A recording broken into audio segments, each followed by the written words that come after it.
안녕하세요. 저는 경기도에 살고 있는 30대 여자입니다. 저는 치과에서 페이 닥터로 일하고 있어요. 오늘은 오전 진료만 있는 날인데 진료를 끝내고 사연을 듣다 문득 저의 이야기도 들려드리고 싶어서 사연을 쓰게 됐어요. 긴 이야기가 될 수 있지만 잘 들어주세요. 잠시 집안 이야기를 하자면 부모님이 다 살아계신 남편과는 달리 부모님은 제가 어렸을 때 이혼하셨고 전 엄마가 키워주셨어요. 하지만 엄마와 보낸 시간은 길지 않았죠. 제가 중학생이 되던 해에 갑작스러운 심장 발작으로 인해 손 쓸 틈도 없이 돌아가셨거든요. 그때부턴 할머니와 이모가 저를 돌봐주셨고 할머니가 돌아가신 후론 이모가 결혼까지 하지 않으시고 저를 친딸처럼 애지중지 키워주셨어요. 사실상 전 고아였지만 이모의 넘치는 사랑을 받으며 고아라는 서러움 없이 잘 자랄 수 있었어요. 전 치과 의사가 되었고 선배 병원에서 페이 닥터로 지내고 있었죠. 그러던 어느 날 친구가 불러 나갔는데 그곳엔 친구의 지인들이 있더라고요. 그 자리에 남편이 있었고 대학 교수님이라고 하더군요. 첫 느낌은 나쁘지 않다 정도였어요. 술 한잔하며 이야기하다 보니 말이 잘 통한다고 느꼈고 남편 역시 그렇게 느꼈는지 자리가 끝날 때쯤 저에게 연락처를 물어보더군요. 저 역시 남편이 괜찮았던지라 연락처를 주었고 그렇게 연락을 주고받던 저희는 연애를 시작하게 되었습니다. 연애가 길어지니 자연스럽게 결혼 이야기가 오갔고 어머님 눈에는 고아인 제가 당신 아들보다 모자라도 한참 모자란다고 생각하셨는지 계속 트집을 잡으시더라고요. 워낙 사소한 것으로 잡힌 트집이라 자세히 기억도 나지 않네요. 아무튼 어머님은 계속 시비 가득한 트집을 잡으셨고 남편이 그럴 때마다 끊임없이 저의 편이 되어주며 저를 보호해 주었어요. 고아인 것이 전염병도 아닌데 생트집을 잡아대는 어머님을 보며 결혼은 망설이지 않았다면 거짓말이겠죠. 전 심각하게 결혼을 망설인 순간도 있었지만 적극적인 남편의 구애로 결국 결혼을 하게 되었어요. 어머님은 여전히 절 탐탁지 않아 하셨어요. 가끔 주말에 시댁에 가는 날이면 오직 남편만을 지켜세우느라 바쁘셨고 전 무시하기 일쑤였죠. 그날도 오랜만에 시댁 방문을 했고 전 갑자기 감기 기운이 올라 다른 때보다 컨디션도 좋지 않고 조금 날이 서 있었어요. 우리 교수님 오셨어? 어디 아픈 데는 없지? 네, 없어요. 전 괜찮은데 이 사람이 감기 기운이 있어서 컨디션이 안 좋아요. 오늘은 식사는 안 하고 그냥 갈게요. 감기? 그러면 쟤는 빼고 오지 그랬어. 아이 정말 안 되겠어. 아들, 넌 오늘 집에서 자고 가고 쟤는 얼른 집에 보내. 혹시라도 우리 아들 감기라도 옮으면 어떡해? 한 번은 그런 일이 있었어요. 결혼하고 얼마 지나지 않아 시댁에 가야 할 일이 있었는데 그때 전 몸이 좋지 않아 참석하지 못하고 남편만 보낸 적이 있었거든요. 병원에서 수액을 맞고 있는데 어머님이 전화와 노발대발을 하더라고요. 배운 것이 없어서 그렇다며 정상적인 어른이라면 해선 안 될 말까지 하시는데 그때 정말 싸울 기운이 없어 듣고만 있었더니 남편이 어머님께 화를 내는 소리와 함께 전화가 끊기더군요. 그 후 상황이야 듣지 않아도 뻔했고 이번엔 이런저런 소리 듣고 싶지 않아 꾸역꾸역 남편과 함께 왔더니 교수 아들 감기 걸릴까봐 방금은 아픈 며느리는 집에 가라뇨. 참 기가 막히더라고요. 저도 잘 알고 있었습니다. 어머님이 저를 탐탁지 않아 하신다는 것을요. 하지만 이런 대우를 언제까지나 참고 있을 수만은 없었습니다. 갈 때 가더라도 한마디 하고 가려는 찰나 저보다 더 화가 난 듯한 남편이 언성을 높이며 어머님께 쏘아붙이더라고요. 어머니, 제발 좀 그만하세요. 이 사람이 왜 이 몸을 해서 여기까지 왔는지 몰라서 물으세요? 다 어머니 때문이잖아요. 어머님이 이 사람을 계속 꾸짖으시니까 이 사람도 무리해서 온 거라고요. 그런데 그런 사람한테 혼자 가라뇨? 최 교수, 엄마는 그런 게 아니라 정말 우리 교수님이 감기라도 옮을까봐 걱정되어서 그랬어. 엄마는 최 교수 걱정되어서 그런 건데 이게 이렇게 화낼 일이야? 그깟 감기 좀 걸리면 어때서요? 됐어요. 저희 이만 가볼게요. 한동안은 집에 오는 일은 없을 것 같아요. 어머니 말씀대로라면 아버지나 어머니한테 감기라도 옮기면 큰일일 테니까요. 가자, 여보. 인사드린다고 괜히 입 열지 마. 그러다 어머니 감기라도 걸리시는 날엔 큰일 나니까. 안녕히 계세요라는 그 뻔한 인사도 하기 싫은 제 마음은 어떻게 알았는지 제 입을 막아주고선 제 손을 이끄는데 얼마나 든든했는지 몰라요. 집으로 돌아가는 차 안에서 제가 감동을 하여 젖은 눈빛으로 남편을 바라보니 이렇게 말하더군요. 내가 대신 사과할게. 미안해, 여보. 어머니가 원래 저런 사람은 아니었는데 왜 저러시나 모르겠어. 어머니 눈엔 내가 당신한테 한참 모자란다고 생각하시겠지. 당신에 대한 자부심이 대단하시잖아. 당신 같은 여자가 어디 있다고. 내가 미안해, 정말. 아니야, 나 진짜 괜찮아. 아니, 괜찮아졌어. 사실 나 어머님께 따져 묻고 다신 시댁엔 발길도 안 해야지 했었거든? 그런데 당신이 나서서 그렇게 해주니까 속이 확 풀리는 거 있지? 우리 남편 역시 든든해. 매번 내 편해줘서 고마워. 당연한 거지. 당신 마음 100번 이해해. 그래서 하는 말인데 굳이 무리해서 우리 집에 갈 필요 없어. 나의 아들이니까 어쩔 수 없이 가끔은 가야 하겠지만 당신은 당신 마음 가는 대로 해.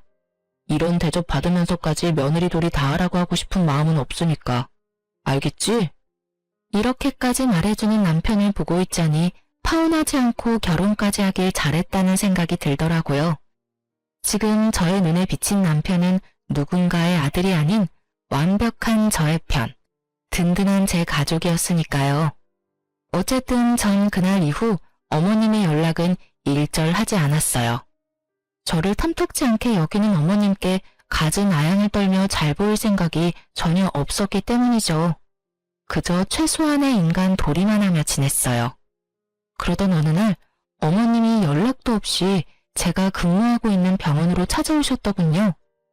제가 그리도 마음에 들지 않는다고 하시던 분이 또 의사 며느리는 자랑하시고 싶은 것인지 친구분들까지 대동하시고요. 어머님의 그런 행동이 참 이해가 되지 않더군요. 갑자기 밀고 들어온 것도 기가 차는데 그 뒤 이어지는 말과 태도는 더 어이가 없었어요. 어머님, 연락도 없이 무슨 일이세요? 치과에 왜 왔겠니? 여기 내 친구들인데 검진해야 한다고 해서 내가 데리고 왔다. 한번 살펴보고 치료해야 할 거 있으면 치료 좀 싹 해주렴. 떼인 돈 받으러 온 사람 마냥 다짜고짜 진료를 봐달라고 하는데 할 말이 없더라고요. 상황이 어찌되었든 일단 오셨으니 간단한 진료라도 봐주는 게 뭐 어떠냐 생각하는 분들도 계실 수 있겠지만 제가 근무하는 병원은 100% 예약제입니다. 이미 예약하신 분들도 기다리고 계셨고 수술 스케줄도 있어 중간에 끼워 넣을 수 있는 틈이 전혀 없는 상황이었어요. 어머님, 저희 병원은 예약제라서요. 이미 예약하신 환자분들이 기다리고 계세요. 오래 기다리신 환자분도 계셔서 먼저 해드리는 건 곤란하고요. 일단 예약하신 환자분부터 진료 좀 할게요. 뭐? 그런 게 어디 있니? 가족이 왔으면 가족 먼저 해줘야지. 넌 그 정도 유도리도 없니? 난 절대 기다릴 생각 없으니 예약이고 뭐고 얼른 우리부터 해줘. 해달란 말이야. 그렇게 우기셔도 안 되는 건 안 돼요, 어머님. 일단 여기 실장님하고 상담하셔서 예약 먼저 해주세요. 우겨? 너 그게 무슨 말본새야? 이렇게 된 이상 난 무슨 일이 있어도 오늘 진료 보고 갈 테니 그런 줄 알아. 얼른 내 친구들 봐주지 못해? 나이도 지긋하신 분이 어린아이처럼 우겨대는데 말 그대로 미쳐버리겠더라고요. 무력으로라도 쫓아야 하나 남편에게 연락해야 하나 고민이 많아지는 순간 예상치 못한 도움을 받게 되었어요. 모든 상황을 지켜보던 예약 환자분들이 나서서 저의 편을 들어주기 시작하시더라고요.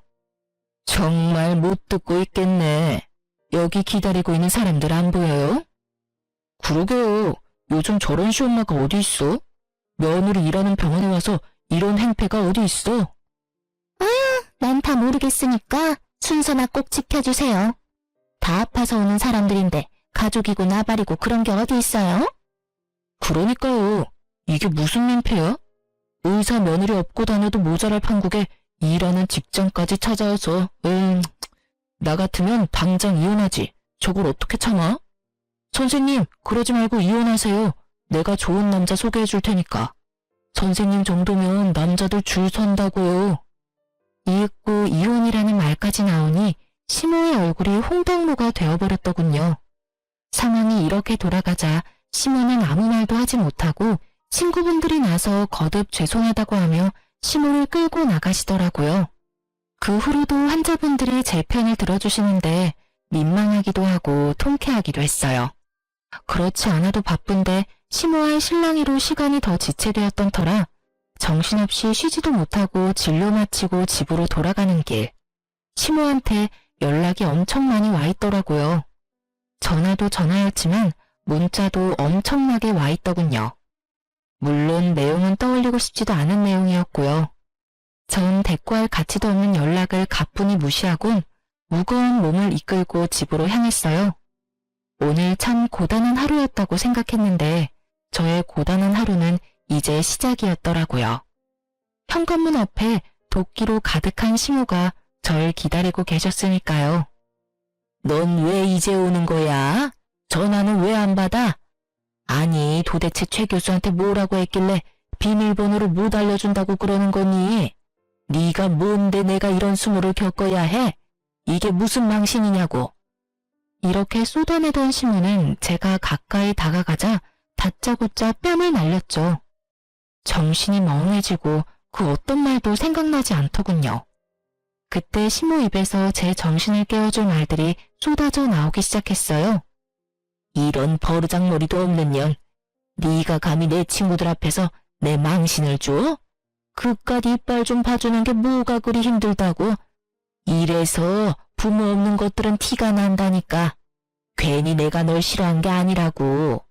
네가 그렇게 본데 없이 굴면 하늘에 계신 네 부모만 욕먹는다.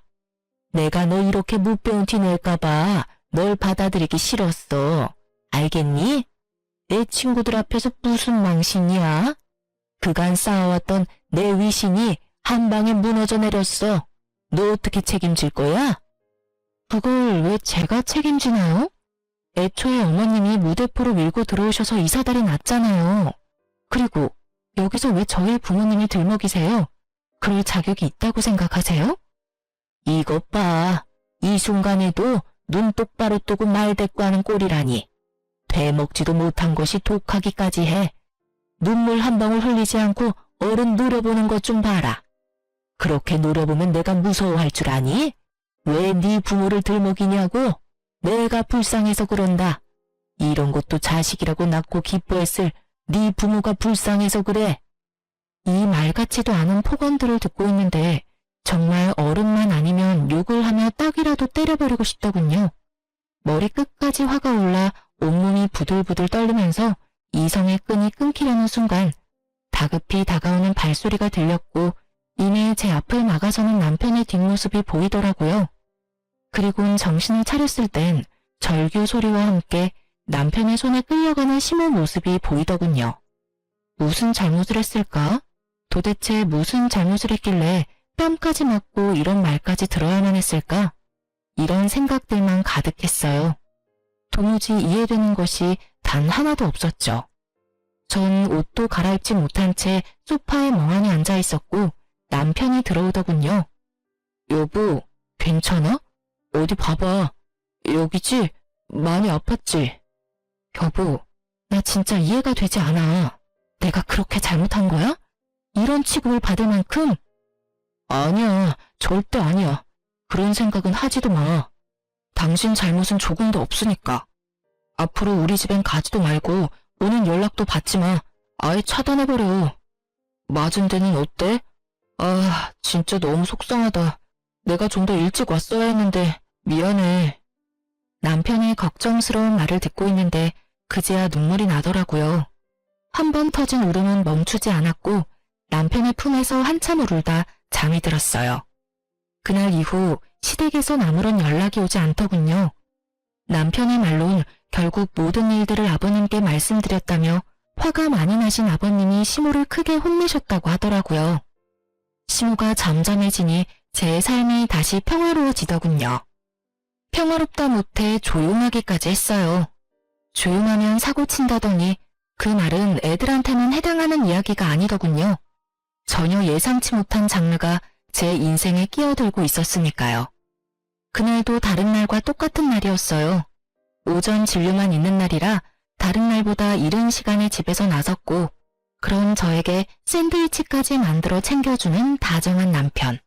모든 것이 완벽했어요.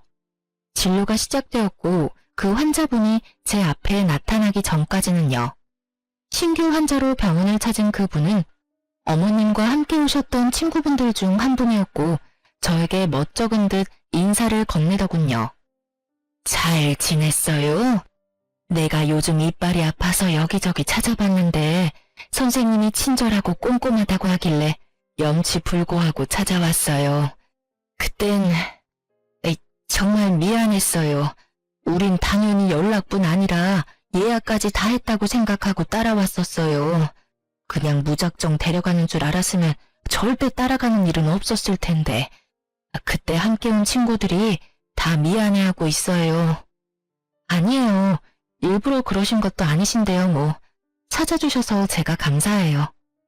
친구분 이야기를 들어보니 그날 이후 조금씩 어머님과 멀어지다 어머님의 이중적이고 이기적인 모습들에 질려 지금은 따로 연락하지 않고 지낸다 하더라고요. 그럴 만도 하다고 생각하며 진료를 시작하려는 순간 저의 인생을 뒤흔들 믿을 수 없는 말을 하시기 시작하시더군요. 이혼했다면서요?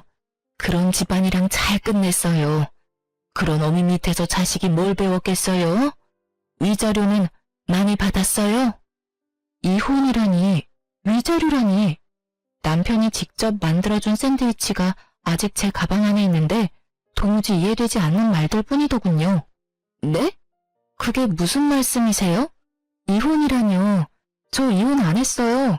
어머님하고는 그날 이후에 연락도 안 하고 지내긴 하지만 남편하고는 사이 좋아요. 잘못 알고 계신 거 아니세요?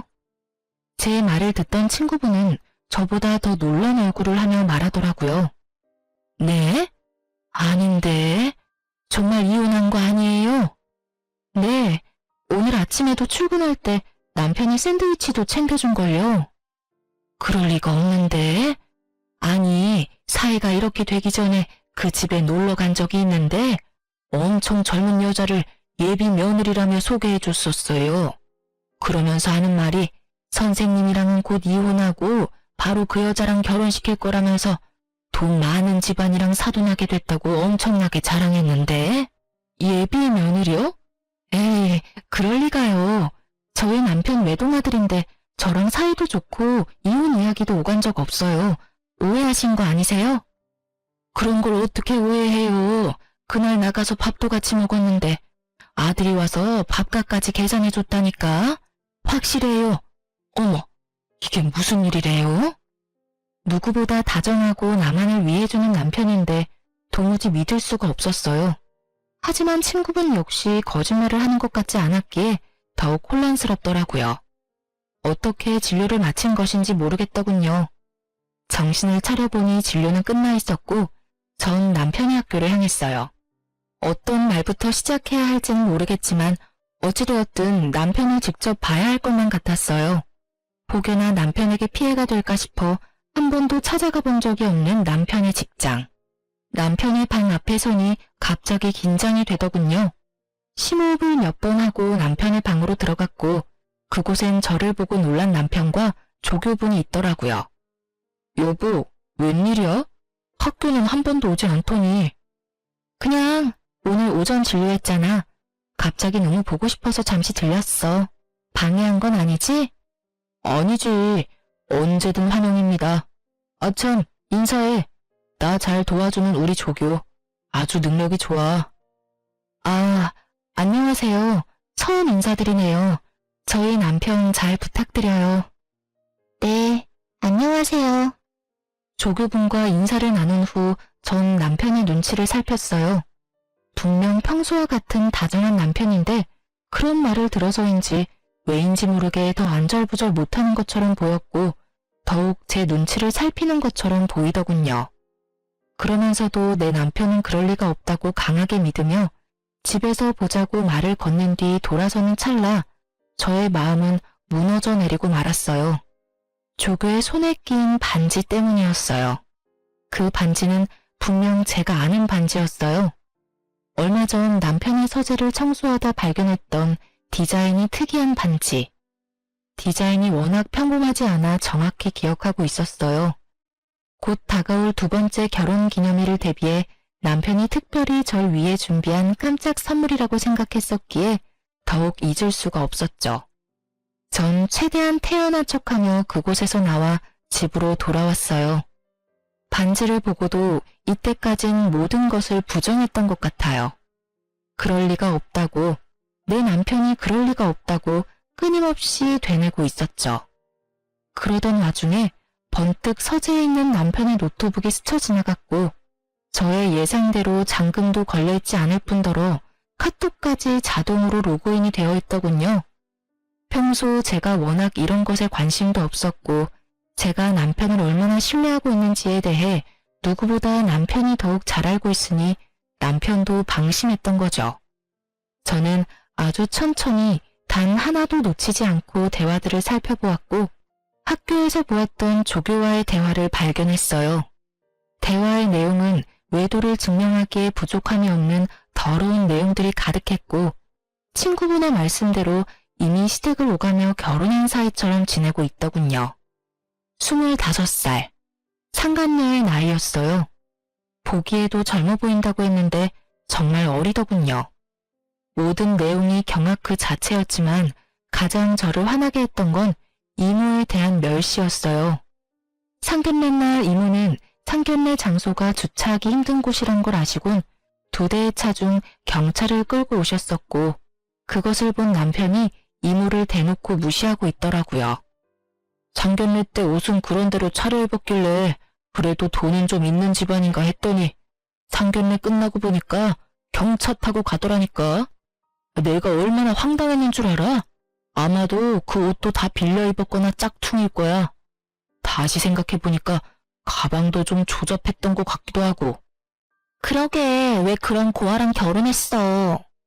만나다 보니까 그렇게 됐지. 그렇게 없는 집인 줄 몰랐다니까. 그러면서 꼴에 치과 의사라고 콧대는 얼마나 높은지. 어머니는 어머니대로 날리고 와이프는 와이프대로 날리고 나도 중간에서 지쳤어. 손이 떨리더군요. 저렇게 생각하는지는 꿈에도 몰랐으니까요. 평소 이모한테 저보다 더 자주 연락하고 잘하던 사람이 바로 남편이었어요. 그렇기에 제가 받은 충격은 더욱 컸죠. 정말 상상도 못한 일이었어요. 남편은 외박은커녕 늙는 법이 없었고 주말 역시 온종일 저와 시간을 보냈었으니까요. 상대가 학교에서 늘 함께하는 조교라는 사실을 몰랐다면 아마 전 끝까지 아니라고 남편을 믿어줬겠죠. 전 떨리는 손을 겨우 진정시키고선 대화 목록들을 다 살펴보았고 경악스러운 것은 여기서 끝이 아니더군요. 어머님과 나눈 대화도 남아있었는데 그곳엔 저에게 앞으로 절대 연락도 하지 말고 오늘 한 이야기는 절대 아버님에겐 티내지 말고 기다리라고 하더군요. 만나는 여자애는 조만간 보여주겠다고요. 날짜를 보니 어머님이 제 뺨을 날린 날이었는데 내용을 보아하니 그날 집으로 모셔다 드리며 외도 사실을 알린 것 같더군요.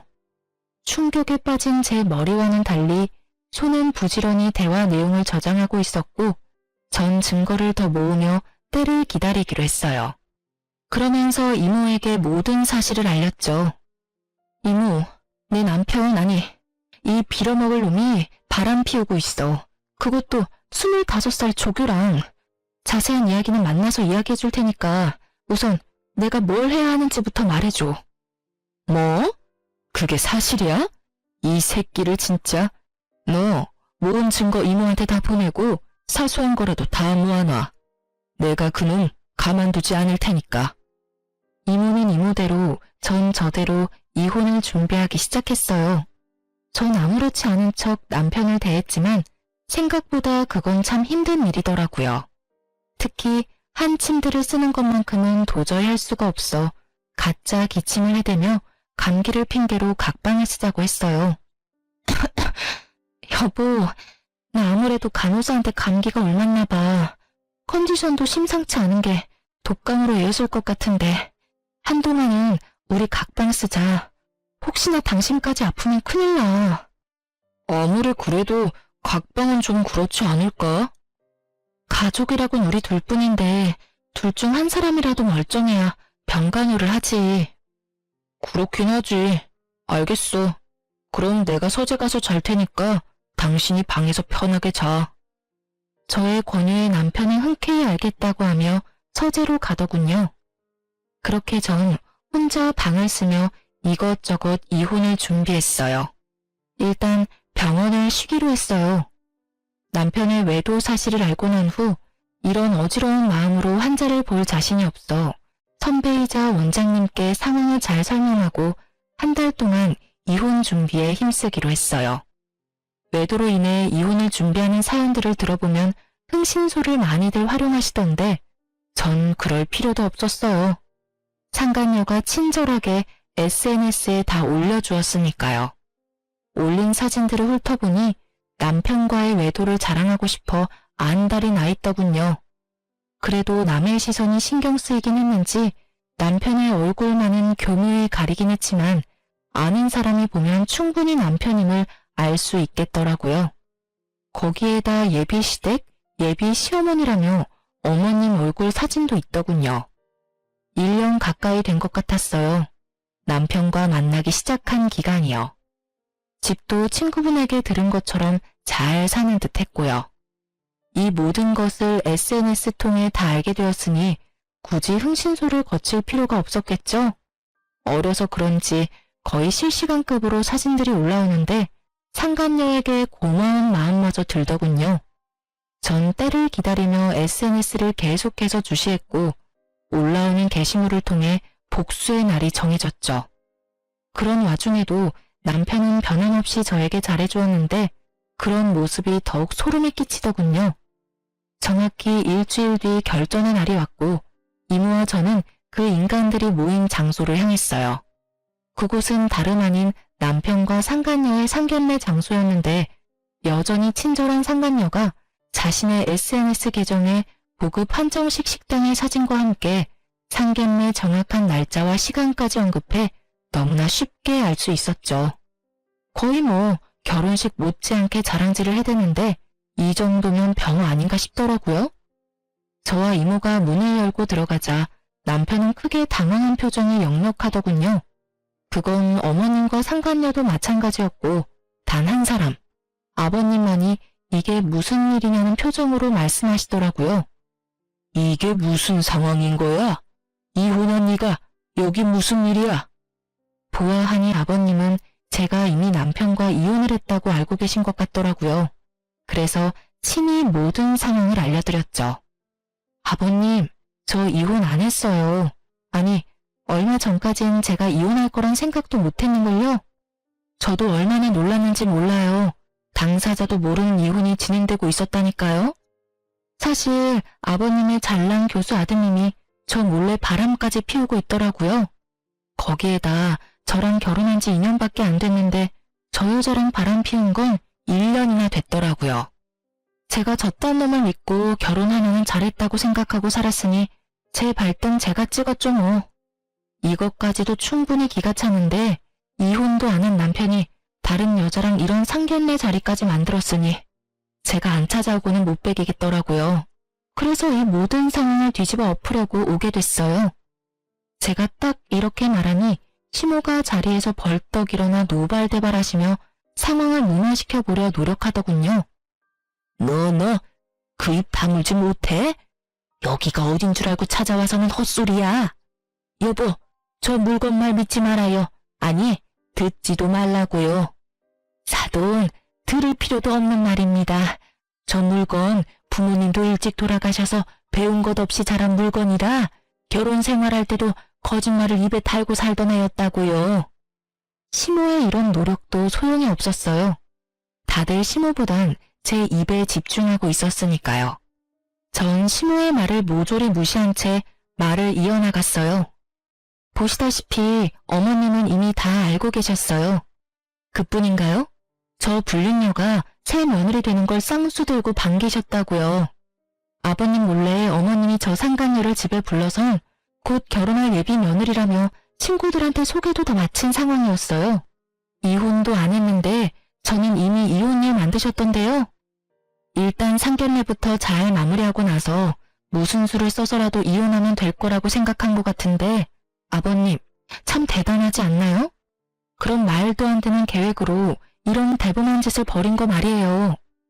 제 말을 집중해서 들어주시던 아버님은 제 말이 끝나자마자 화를 내시기 시작했고 이내 상견례장을 박차고 나가버리시더군요.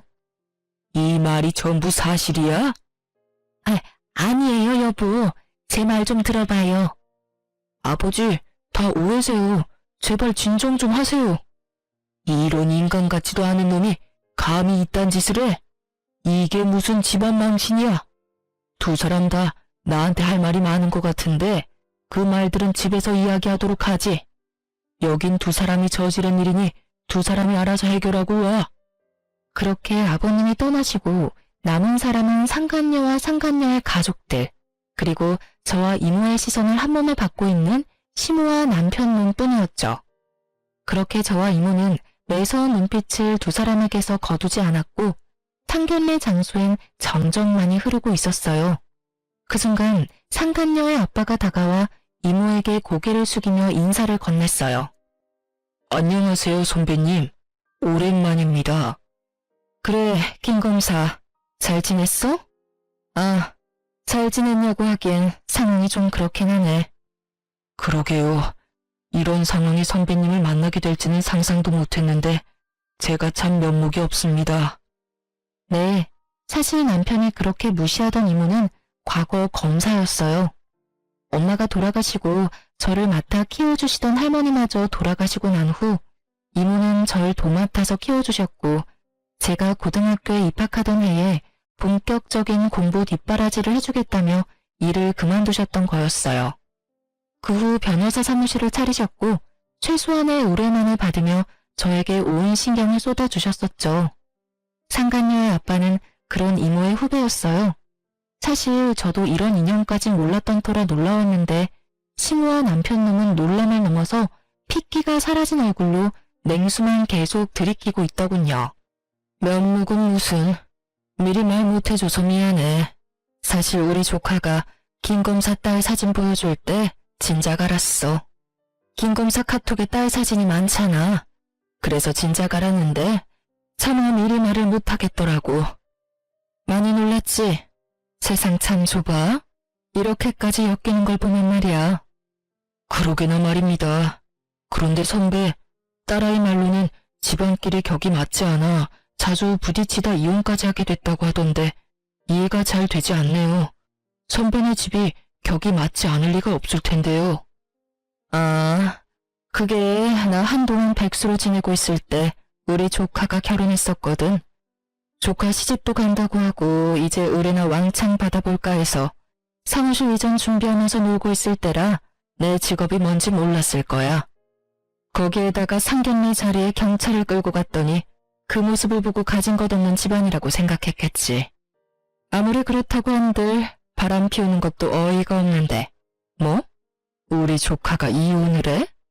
내가 지금 어떤 마음으로 저 인간을 살려두고 있는지 김 검사는 상상도 안 될걸? 충분히 상상되는걸요. 저도 지금 생각 같아선 어디 하나 분지르고 싶은 걸 겨우 참고 있으니까요. 이모의 말대로 이모는 사무실 이전을 위해 잠시 쉬고 있었고 빈 사무실만 본 남편은 이모가 작은 사업을 하다가 그마저도 망했다고 저에게 한마디 물어보지도 않고 혼자 지레짐작했던 것이었죠. 거기에다 상견례 자리에 경찰까지 끌고 갔으니 그 짐작에 확신했던 것이었어요. 살벌한 두 사람의 대화는 계속되고 있었고 대화를 가만히 듣고 있던 상간녀의 엄마가 벌떡 일어서더군요. 풍기는 포스가 성격이 보통 아니겠다고 생각했는데 역시나 상간녀의 엄마는 상간녀의 머리채를 휘어잡더니 내가 널 이렇게 키웠냐고 소리를 지르며 질질 끌고 가더라고요. 그 뒤를 나머지 가족들도 뒤따르며 남편을 죽일 듯이 바라보더군요. 특히 상간녀의 두 오빠의 눈빛이 아주 예사롭지 않았어요. 저를 배신해가면서까지 그렇게 사랑한다던 여자가 끌려가는데도 남편은 찍소리 못하고 벌벌 떨고만 있더군요. 그저 사색이 된 얼굴로 저와 이모의 눈치를 살필 뿐이었어요. 참 한심하더라고요. 적어도 자기가 진심으로 사랑한다던 여자쯤은 지켜낼 줄 알았더니 그런 의지조차 없어 보였으니까요. 시모꼴도 한심하긴 내 한 가지였어요. 텅 빈 눈동자로 망연자실이라도 한 듯 바닥에 주저앉아 혼이 나가 있었으니까요. 상간녀를 비롯해 상간녀의 가족들이 모두 사라지고 나서야 정신을 차린 남편놈이 갑자기 무릎을 꿇고 빌기 시작하더라고요. 여보, 내가 정말 잘못했어. 내가 당신을 얼마나 사랑하는지는 누구보다 당신이 더 잘 알잖아. 그래, 사랑했지. 아니, 사랑한다고 알고 있었지. 한때는 당신이 내 편이라고, 내 가족이라고 믿어 의심치 않았었지. 왜 그런 식으로 말을 해? 왜 과거형으로 말하냐고. 난 지금도 그래. 난 여전히 당신 편이고 당신 가족이야. 정말이야. 나 믿지? 지금 이 상황 다 설명할 수 있어. 그러니까 날 믿고 일단 집에 같이 가자. 내가 집에 가서 다 설명할게. 응? 굳이 설명할 필요 없어. 당신이 어떤 생각을 가지고 있는지는 이미 당신이랑 그 여자랑 나눈 대화에서 다 봤으니까. 그걸 어떻게... 설마 내 카톡 다 본 거야? 이제야 그걸 알았어? 생각보다 당신 머리가 좋진 않구나. 당신을 단 한 번도 의심하지 않은 나도 나지만 당신도 어떤 면에선 참 대범하다니까. 바람 피우는 사람이 어떻게 그 빼도 박도 못하는 증거를 집에 버젓이 둘 수가 있어? 뭐, 그 덕분에 난 쉽게 여기까지 올 수 있게 됐지만 어찌되었든 당신 진심 따위 잘 알았고 당신은 내 편, 내 가족 다 해. 난 이제 당신 가족 같은 거 하지 않을 생각이니까. 우리 이혼하자. 여기 이혼 서류. 도장 예쁘게 찍어서 법원에서 봐. 그렇게 전 이혼 서류를 건네고 이모와 그 자리를 벗어났고 이모가 타고 온 외제차에 올라타 버렸어요. 사실 이모가 소유하고 있는 외제차는 길 가면 누구나 쳐다볼 법한 2억이 넘는 고급 외제차였어요. 하지만 운전하기가 불편하기도 하고 주변 사람들이 쳐다보는 게 신경 쓰인다는 이유로 매일 2천만 원짜리 경차를 타고 다니셨어요. 값이 10배나 차이 나는 외제차를 이모가 턱하니 여는 모습에 남편놈 눈알이 튀어나오려고 하더군요. 어찌나 볼만하던지. 뒤늦게 시모와 남편놈이 쫓아와 급하게 창문을 두드리기 시작하더군요. 당신, 이 차는 뭐야? 이렇게 좋은 차가 아니었잖아. 아, 그 당신이 중고차니 뭐니 하던 경차? 그것도 이모차고 이것도 이모차야. 우리 이모 차 2대 쓰셔. 왜 날 속인 거야? 이모님이 검사라는 사실도 그렇고 이 차도 그렇고 왜 나한테 말하지 않은 거야? 당신이 사실대로 다 말해줬으면 이딴 상황까지 오지 않았을 거야. 난 속인 적 없어. 당신이 묻지 않았잖아. 당신이 혼자 온갖 상상으로 우리 이모 거지 만들기 전에 단 한 번이라도 나한테 물어봤으면 난 다 말해줬을 거야. 내가 묻지 않는다고 아무 말도 하지 않는 게 말이 돼? 처음부터 날 속이려는 거였잖아. 묻지도 않는데 내가 왜 구구절절 설명해야 해, 굳이. 그렇게 억울해하지 마. 누가 보면 내가 당신 속이고 바람이라도 피운 줄 알겠어. 그리고 이왕 안 김에 한 가지 더 말해주자면 우리 이모 앞으로 받은 유산도 꽤 많아. 왜, 그 있지? 졸부. 우리 이모가 능력도 좋은데 졸부야, 졸부. 그러면 이만 가볼게. 법원에서 보자. 이모의 후배이자 상간녀의 아빠가 딸을 통해 전해 들은 가짜 이혼 사유에 대해 믿지 못하는 이유는 따로 있었죠. 저의 외가는 대대로 부유했고 할머니가 돌아가시며 하나 남은 자식이었던 이모에게 재산을 다 남기고 떠나셨으니 집안 격이 맞지 않다는 사유는 애초에 상간녀의 아빠가 듣기엔 말이 되지 않을 수밖에요. 이런 사실을 전혀 몰랐던 남편은 저보다 훨씬 어리고 검사 집안의 막내딸 상간녀에게 홀라당 넘어갔던 것이었죠. 마지막 말까지 전했겠다.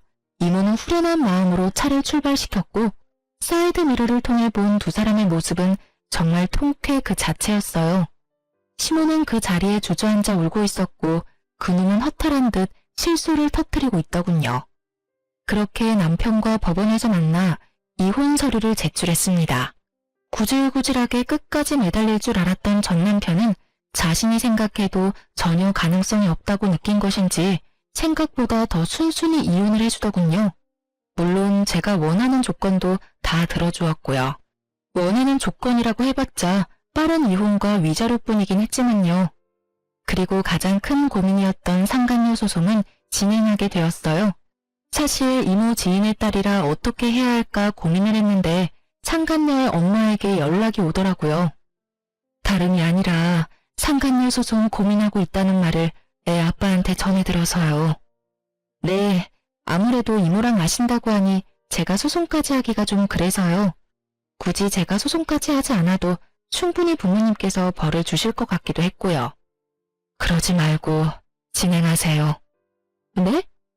상간녀 소송하셔도 됩니다. 애 아빠와 전 죄를 지었으면 벌 받아야 한다고 생각해요. 제 딸이지만 그쪽한테 씻을 수 없는 죄 지은 게 분명하고 제 딸이라고 해서 아빠의 인맥을 이용해 그 벌을 피하게 할 생각 전혀 없습니다. 그러니 상간녀 소송 진행할 생각이었다면 그냥 진행해달라고 부탁드리려고 전화했습니다. 그렇게 전 상간녀 소송도 진행했고 당연히 승소했습니다. 그 뒤로 두 연놈은 어떻게 됐냐고요? 일단 상간녀의 소식은 이모에게 전해들었는데 상간녀는 집과 인연을 끊고서라도 전 남편과 결혼하겠다고 고집을 피웠다고 하더라고요.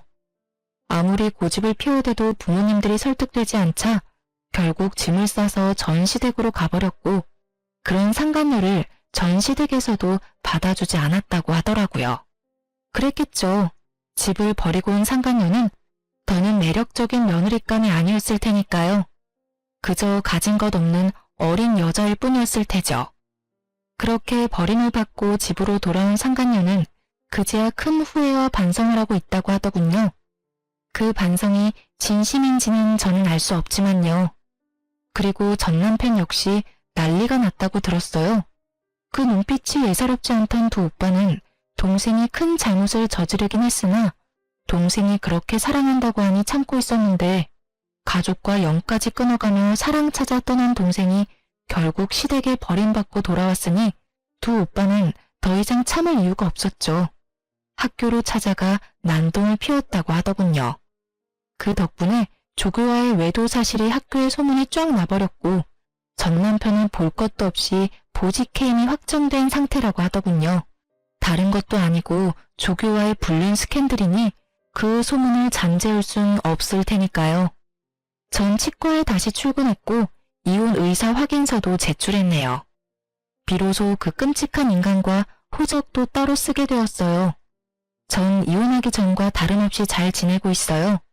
며칠 전 저의 은인과도 같은 친구분이 치료를 마무리하시기 위해 오셨는데 이번엔 통쾌한 소식을 가지고 오셨더라고요. 전 시모도 이혼당하게 생겼다며 저보다 더 신나서 말씀하시더군요. 글쎄, 미순이도 이혼당하게 생겼잖아요. 그 자랑자랑하던 교수 아들이 그 대단한 교수직에서 잘렸잖아요. 그때도 난리였다지. 왜 그런 소문은 얼마나 빠르게 퍼져. 그년 오빠들이 학교로 찾아와서 아주 죽기 직전까지 패놨다고 하던데. 그 꼴을 본 미순이 남편이 꾸역꾸역 참고 있던 화가 폭발해서 둘 다 내쫓아버렸대요. 그 동네 사는 다른 친구가 말하기론 신발도 제대로 못 신고 쫓겨나서 울고불고 빌고 난리였다는데 내가 그 꼴을 직접 못 봐서 얼마나 원통하던지. 그나마 미순이 옹호하던 친구들도 상황이 이렇게 되니까 혹시나 자기한테 빌붙을까봐 다들 연 끊고 지낸다고 하더라고요. 그러게 귀한 남의 자식한테 그딴 짓 하는 게 아니지. 벌 제대로 받았어요 아주. 이야기를 듣고 있는데 그야말로 완벽한 결말이라고 생각했네요. 전 친구분께 끝까지 감사하다며 제 진심을 전했어요. 이분이 아니었다면 전 감쪽같이 남편의 소름 끼치는 연기에 속아 이혼당하는 그 순간까지 손 한 번 쓰지도 못하고 꼼짝없이 당했을 테니까요. 그것뿐인가요? 그 연놈이 행복하게 살아가는 꼴을 지켜만 보고 있었을 생각만 해도 오장육부가 뒤틀리는 기분이네요. 어쨌든 전 진심을 전하며 또 치료할 일이 있으시다면 꼭 연락 달라고 했어요. 물론 비용은 받지 않았어요. 제 사비라도 들여 치료를 해드릴 생각이었는데 모든 사실을 알고 있는 원장님이 왜 제 돈을 쓰냐며 그분은 앞으로 평생 진료 공짜라고 해주시더군요. 남편 하나 잘못 골라서 그렇지 제 주변엔 저를 사랑하고 아끼는 사람이 많았구나 하고 깨달았네요. 요즘 전 이모의 옆집으로 이사해서 거의 함께 살다시피 하고 있어요. 끼니도 함께 해결하고 이모가 제 집으로 와서 잠도 자주 자고 가고요. 그럴 바엔 같이 살지 왜 하필 옆집인지 궁금해하시는 분들이 계실 텐데요. 그 이유는 바로 이모가 드디어 연애라는 걸 하시기 때문입니다. 왜 이렇게까지 기뻐하냐고요? 이모의 연애 몇 번 본 적은 있어요. 저를 키워주신 세월이 얼만데 그간 연애를 한 번도 하지 않았다고 하면 거짓말이죠. 연애를 하긴 하셨는데 지금처럼 진지하고 느낌이 좋은 이모의 연애는 처음 본지라 요즘 제가 더 설레고 있답니다. 기대하는 바가 아주 커요. 2024년 올해의 저의 계획이자 바람은 이모 뒷바라지를 부지런히 해 시집 보내는 것이에요. 이때껏 이모가 저에게 아낌없이 모든 사랑을 베풀어 주셨듯이 저 역시 이모의 뒷바라지를 하며 아낌없이 효도하려고요. 물론 제 인생도 중요하니 열심히 즐기며 살 겁니다. 이렇게 연애 기간보다도 결혼 생활이 더 짧았던 제 이야기도 끝이 났습니다. 어떠셨을지 모르겠네요. 어쨌든 저의 긴 사연 함께 해주셔서 감사합니다. 저는 물러가 볼게요. 오늘도 좋은 하루 되세요.